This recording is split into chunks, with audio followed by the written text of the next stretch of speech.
अस्सलाम वालेकुम दोस्तों, वेलकम टू जॉब्स कारखाना। उम्मीद करता हूं कि आप सब खैरियत से होंगे। इस वीडियो में आपको आज़ाद कश्मीर की जो एलिमेंट्री स्कूल टीचर की जो जॉब्स आई हैं उसके बारे में कंप्लीट डिटेल मिलने वाली है और आपने NTS वेबसाइट पे ऑनलाइन एप्लीकेशन कैसे सबमिशन करवानी है, प्रोफाइल आपने कैसे कंप्लीट करनी है और उसके बाद लास्ट पे आपने जो चालान जनरेट होता है उसकी फ़ी कैसे सबमिशन करवानी है वो जायज़ा के थ्रू इसी वीडियो में सारी डिटेल आपको मिलने वाली है। सबसे पहले आपने जॉब उस्ताद जो है वो सर्च कर लेना है और जॉब उस्ताद वेबसाइट पे आप आ जाएंगे तो स्क्रॉल डाउन करेंगे, ये हर डिपार्टमेंट की आपको यहाँ से जॉब जो है वो मिल जाएंगी। तो आज़ाद कश्मीर डिपार्टमेंट में एलिमेंट्री स्कूल टीचर की जॉब्स आई हैं तो ये NTS के थ्रू इसका अप्लाई होगा, NTS के थ्रू ही इसकी स्लिप जो है वो जनरेट होगी। तो सारा प्रोसेस जो है वो NTS वेबसाइट के थ्रू ही होगा। ये देखें लेटेस्ट एलिमेंट्री स्कूल टीचर, तो सबसे पहले जो भर्ती आई है वो आज़ाद कश्मीर की आई है, बाकी सूबों की जो भर्ती है वो बाद में आएगी। तो आपने जॉब उस्ताद सर्च कर लेना है और नीचे आपको लेटेस्ट एलिमेंट्री स्कूल टीचर की जो जॉब्स हैं वो मिल जाएगी। उस पर आप क्लिक करेंगे तो आप भी देख सकते हैं कि लास्ट जो डेट है अप्लाई करने की वो 10 मई 2024 है। तो मई इसकी लास्ट डेट है और यहाँ पे आपको एडवर्टाइजमेंट भी मिल जाएगा। एडवर्टाइजमेंट को डिटेल से देखते हैं और देखते हैं कि कौन कौन सी जो डिपार्टमेंट की है जो जॉब्स आई हुई हैं। तो सबसे पहले है एलिमेंट्री टीचर, इसमें कौन लोग अप्लाई कर सकते हैं? BS एजुकेशन वाले और सेकंड डिवीज़न होनी चाहिए और जिनकी एजुकेशन डिपार्टमेंट में डिग्री है, BS डिग्री है और सेकंड डिवीज़न के साथ डिग्री है तो वो लोग जो है वो इसमें अप्लाई कर सकते हैं। उसके बाद जो जॉब है वो है एलिमेंट्री टीचर साइंस की, तो जिसका BS साइंस में है या फिर नेचुरल साइंसेज में BS है और सेकंड डिवीज़न होने चाहिए नंबर कम से कम, तो वो लोग अप्लाई कर सकते हैं। उसके बाद है एलिमेंट्री टीचर कारी का जो है उसका किरात का जो सर्टिफिकेट है वो 2 साल का सर्टिफिकेट होना चाहिए मदरसे से और साथ में उसकी BA तलीम होनी चाहिए। उसके बाद एलिमेंट्री टीचर रैबी की है तो इसी तरह रैबी का उसका 1 साल का जो है वो डिप्लोमा होना चाहिए और उसके साथ साथ में BS होना चाहिए। जो है वो PT की है, जो फिज़िकली ट्रेन करते हैं बच्चों को या फिर खेलों वगैरह का या स्पोर्ट्स वगैरह को मैनेज करते हैं तो वो PT होता है। तो elementary school teacher drawing teacher की भी एक इसमें जॉब है। तो BA फाइन आर्ट्स के लोग इसमें अप्लाई कर सकते हैं या 1 साल का जो है वो ड्राइंग में तजुर्बा होना चाहिए। तो अप्लाई करने का दरख्वास्त देने का जो तरीकाकार है वो है आपने www.nts.organization.pk पे चले जाना है और इस पर आपका अप्लाई होगा, ऑनलाइन अप्लाई होगा इसका।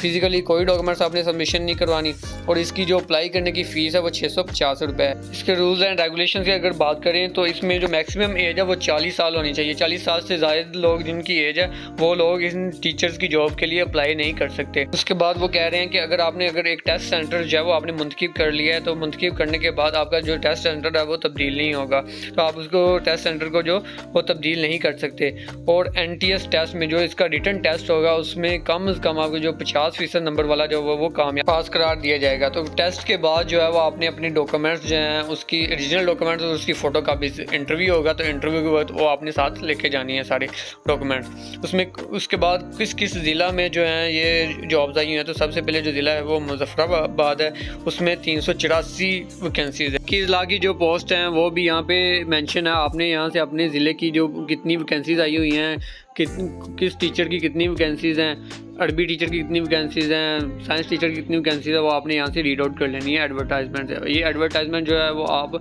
मुझसे रब्ता करके भी ले सकते हैं और आपको NTS की वेबसाइट में भी आपको मिल जाएगा। अब हम देखते हैं कि ऑनलाइन अप्लाई कैसे होना है और उसकी ऑनलाइन जो फ़ीस सबमिशन है वो भी आपको इसी वीडियो में आपको प्रैक्टिकली जो है वो मिल जाएगी।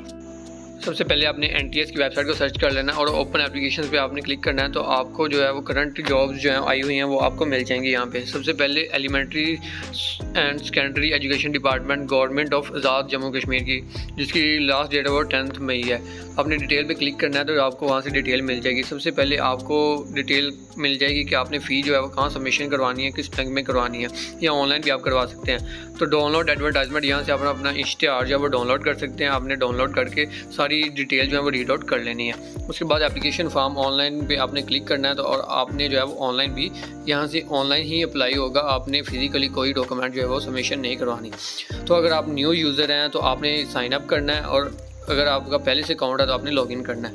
तो पहले हम इसमें साइन अप करेंगे तो आपने अपना शनाख्ती कार्ड इंटर कर लेना है और री एंटर शनाख्ती कार्ड कन्फर्म CNIC। उसके बाद डिज़ायर्ड पोस्ट आपने याद रखना कि जिस पोस्ट पे आपने अप्लाई करना है साइन अप करते वक्त आपने वही पोस्ट यहाँ पे सिलेक्ट करनी है जहाँ आपने बाद में फॉर्म फिल करते वक्त आपने सेलेक्ट करनी है, अप्लाई करना है। तो यहाँ पे आपने अपना पासवर्ड लिखना है, तो पासवर्ड जो है वो कम से कम 6 वर्ड का होना चाहिए, उससे कम नहीं होना चाहिए। तो यहाँ पे आप साइन अप पे क्लिक करेंगे तो आपका जो है वो सक्सेसफुली अकाउंट जो है वो रजिस्टर हो जाएगा।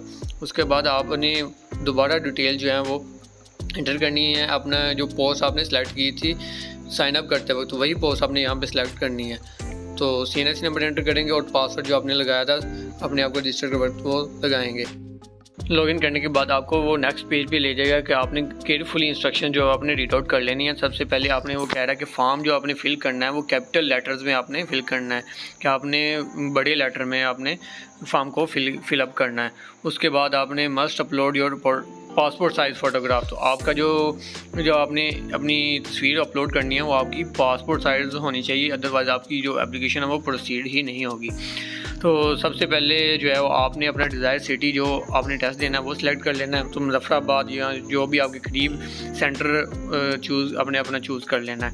उसके बाद आपने अपना नाम, father CNIC, gender, religion, date of birth, are you married, अगर आप मैरिड हैं तो आपने मैरिड सेलेक्ट करना है, email address, district of domicile. तो उसके बाद हल्का आपने सेलेक्ट करना है कि आप किस हल्के से ताल्लुक़ रखते हैं। पोस्टल सिटी बहुत मैटर करती है, जहाँ पे आपका मुश्किल रहायशी पता है, आपका पोस्टल एड्रेस वो आप लाजमी एंटर करें, क्योंकि वहीं पे आपकी जो डॉक्यूमेंट्स आपको रिसीव होंगे। और यहाँ पे आपने एक बात याद रखनी है कि ये जो पिक है वो पासपोर्ट साइज़ होनी चाहिए। पासपोर्ट कोई भी पिक है उसको पासपोर्ट साइज़ करने के लिए आप resize.pixel.com पे आप चले जाएँ। उधर जाके आप 3.5 बाई 4.5 को उसकी रेजोल्यूशन वो सिलेक्ट करेंगे और आपकी जो है पासपोर्ट साइज़ पिक्चर वहाँ से आप डाउनलोड हो जाएगी, रीसाइज़ हो जाएगी। तो वहाँ से आप जाके जो है वो पिक्चर रीसाइज़ कर सकते हैं। उसके बाद आपकी जो है वो एजुकेशनल रिकॉर्ड है, आपने अपनी एजुकेशन एंटर करनी है। सबसे पहले SSC का मतलब कि आपने मैट्रिक के नंबर जो है वो एंटर करने हैं, मैट्रिक की डिटेल एंटर करनी है। तो उसके बाद जो है वो HSC higher secondary education A level, O level या 12 साल एजुकेशन वो आपने यहाँ पे इंटरमीडिएट FSC जो भी की हुई है आपने वो डिटेल एंटर करनी है। उसके बाद अगर आपने कोई BS किया हुआ है, जो भी आपकी डिग्री है, जिस मतलब अरबी की डिग्री है, नेचुरल साइंस की है, साइंस की डिग्री है, या PT डिपार्टमेंट में जिनका डिप्लोमा है, तो आपने उस हिसाब से अपनी जो डिग्री यहाँ पे चूज़ कर लेनी है। अगर नहीं तो आपने यहाँ पे डिप्लोमा जिनके पास है वहाँ पे आपने डिप्लोमा अपना एंटर कर लेना है। उसके बाद प्रोफेशनल क्वालिफिकेशन के आपके पास प्रोफेशन कौन सा प्रोफेशन है, नेचुरल साइंसेज का प्रोफेशन है तो B.Ed या BS आपने साइंस के साथ किया है, एजुकेशन MA एजुकेशन किया हुआ है, ऑनर किया हुआ, तो उस हिसाब से अपनी डिग्री के मुताबिक आपने यहाँ पे प्रोफेशनल एजुकेशन जो है वो एंटर करनी है। ये सारी डिटेल जो है वो आपने एंटर करने के बाद आपको लास्ट में नज़र आ रहा होगा आर यू गवर्नमेंट अप्लाई। अगर पहले से आप गवर्नमेंट अप्लाई हैं तो आपने येस करना, नहीं तो नो करना है। उसके बाद आप सबमिशन पे आप क्लिक करेंगे, सबमिट बटन पे, तो आपकी जो एप्लीकेशन सबमिट हो जाएगी और आपको इस तरह का फॉर्म जो है वो सामने नज़र आ रहा होगा। फॉर्म डिटेल आपको जो है वो जो आपने फिल की थी वो आपको ऊपर फॉर्म मिल जाएगा और नीचे जो है उसके साथ ही आपको चालान मिल जाएगा। तो इसकी जो फ़ी है सबमिशन करने की, जो आपने सबमिशन करवानी है वो 650 रुपये का ये चालान है। तो ये चालान जो आप बैंक में भी जमा करवा सकते हैं और ऑनलाइन भी जमा करवा सकते हैं। ऑनलाइन जो तरीकाकार है जमा करवाने का वो आपको इसी वीडियो में जायज़ कैश के थ्रू वो भी मिल जाएगा कि आपने जायज़ कैश के थ्रू जो है वो फ़ी जो है इसकी कैसे सबमिशन करवानी है। तो ये फॉर्म पे आप देख सकते हैं, इसकी अप्लाई करने की लास्ट डेट और 10 मई है। अपना फ़ी पे करने से पहले आपने सबसे पहले चेक कर लेना है कि आपकी जो एप्लीकेशन है वो सक्सेसफुली सबमिशन होगी है या नहीं होगी। तो आपने करना क्या है, सबसे पहले आपने लॉगिन पेज पे आना है जहाँ से आपने साइन अप किया था और लॉगिन किया था। तो दोबारा आपने लॉगिन करना है अपनी। तो लॉगिन करने के बाद आपने यहाँ पे देखना है एप्लीकेशन एंड फ़ी स्टेटस। तो ये देखें सबमिट एप्लीकेशन फॉर्म सबमिट वो टिक हो गया है। तो फ़ी स्टेटस जो है वो फ़ी नॉट पेड, अभी तक आपने फ़ी पे नहीं की हमने। जब आप फ़ी पे कर देंगे तो फ़ी स्टेटस जो है वो भी पेड हो जाएगा और आपकी एप्लीकेशन सबमिट हो जाएगी। ये जो आपने करना है इसको कॉपी कर लेना है। कॉपी करने के बाद आपने जायज़ कैश की एप्लीकेशन को ओपन कर लेना है। स्क्रॉल डाउन करेंगे तो लास्ट पे आपको मिल जाएगा अदर पेमेंट एंड सर्विसेज पे। तो अदर पेमेंट एंड सर्विसेज में आपको जो है कॉर्पोरेट पेमेंट्स पे आपने क्लिक करना है। ये आपको नीचे नज़र आ रहा है कॉर्पोरेट पेमेंट। उस पर क्लिक करने के बाद आपको सबसे पहले जो है 1 बिल इनवॉइस एंड वाउचर, तो आपने चलान में देखा होगा कि 1 लिंक लिखा हुआ था, तो 1 बिल लिखा हुआ था। तो आपने जो कॉपी करके रखी हुई थी आईडी, वो यहाँ पे आपने पेस्ट कर देनी है और कंटिन्यू पे आपने क्लिक कर देना है। कंटिन्यू करने के बाद आपके सामने जो फ़ीस है वो 585 है, जो आपको नज़र आ रही है, जो हमने पे करनी थी। जो चलान था वो हमारा वो 585 का थे। इस तरह जो है वो आपने फ़ी पे कर लेनी है जैज़ कैश के थ्रू। इजी पैसे के थ्रू भी सेम प्रोसेस है। कोई भी सवाल हो, कोई भी क्वेरी हो तो आप कमेंट सेक्शन में लाजमी पूछ सकते हैं, या फिर आप व्हाट्सएप पे रब्ता कर सकते हैं 030642033742। और जॉब अपडेट के लिए आप हमारा व्हाट्सएप ग्रुप भी है जो ज्वाइन कर सकते हैं। उसका लिंक जो है आपको चैनल की डिस्क्रिप्शन में मिल जाएगा। अल्लाह हाफिज़, अल्लाह ने